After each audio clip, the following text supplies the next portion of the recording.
Hey everybody, welcome to Cooking with Coach again. Today we are going to be making nachos for the football games. So, first thing though, I extremely like jalapenos on my nachos, so we're going to make our own homemade pickled jalapenos. So luckily enough, I was able to get a bunch of jalapenos from one of our 8th grade families. So I pre-sliced most of them. I left one to show you guys. Remember, when you're slicing these, we're just cutting them into rings. Now, some of you probably don't like the heat as much.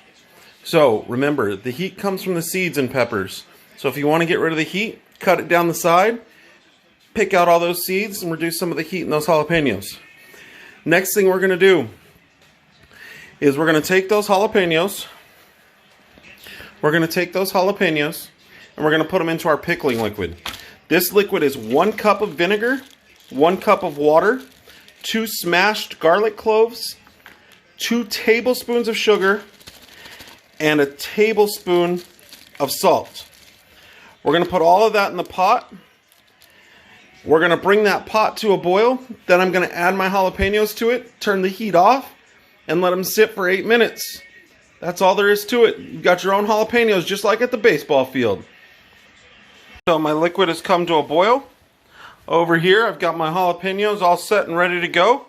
I'm going to throw those into the pot, set a timer for 8 minutes, and we'll be done with our jalapenos. Alright guys, it's been that 8 minutes. You see here, our jalapenos have been swimming in that liquid. So what I'm going to do is, I'm going to take a slotted spoon, and I'm just going to scoop them out. And I have a jar right here. You're going to want to put them in a jar or a Tupperware container. Scoop them out. And then you're going to want to cover them with that liquid again. And these will last in your fridge for 2 to 3 weeks. If you know how to properly jar stuff, these can last for up to 6 months. I hope you enjoy, and the rest of the nachos are coming later. Hey everybody, now I'm going to show you how to make the cheese sauce for the nachos to go along with those great jalapenos we made earlier.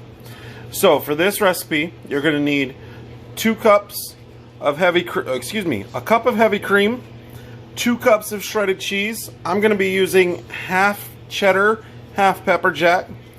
Then you need a tablespoon of cornstarch, and I'm using a teaspoon of garlic powder, and you could also use a teaspoon of chili powder or paprika if that's a flavor you want. So I've got my pot here on the stove. We're going to turn that on to a medium heat.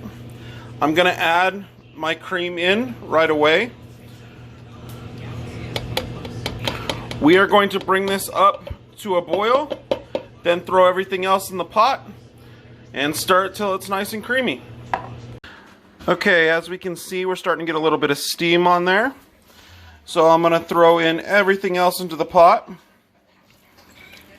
In with my cheese. And then I have my cornstarch and my garlic powder. Remember, you need to get this up to at least a simmer, if not a boil. It means you need to start seeing bubbles in it for that cornstarch to work and this sauce to thicken up. Just keep stirring until it's fully melted, and you have your nacho cheese sauce. So as you can see, I got some bubbles going in my cheese sauce here, and it's gotten nice and thick, so I can go ahead and turn the heat off. And guess what? We're done.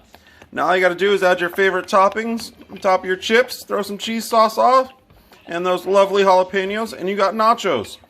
Another quick reminder, when making this cheese sauce, you're going to want to grate your own cheese. Don't use the pre-grated stuff. There's a food grade wax on that cheese so it doesn't stick together. That makes the cheese sauce come out a little bit different. So go ahead and grate your own cheese when you make this. And here is my final product with the cheese sauce. We kept the jalapenos on the side because not everybody likes the heat, but I hope you enjoy yours.